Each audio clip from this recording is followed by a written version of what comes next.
এখনকার বৌদিকে নিয়ে একটু বলবো না সান দেব? যদি বলেন তো বলি। ছোটবেলায় মা, দিদি, বোনেদের মাঝা অবধি চুল থাকতো, তাদের দেখতে ঠিক লক্ষ্মী প্রতিমার মতো দেখাতো। কিন্তু এই বৌদিরা বলছে তারা নাকি ওই চুল নিয়ে নাকি সুন্দর না, চুল নাকি ঝামেলা।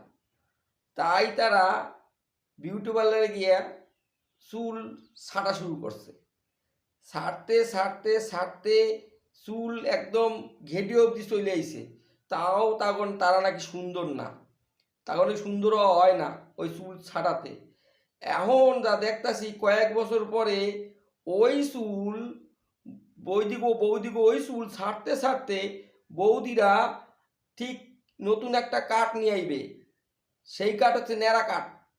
বিউটি পার্লারে কবে যাবে, ন্যাড়া কাট করে দাও, চৈতন্য কাট করে দাও, মানে টাক।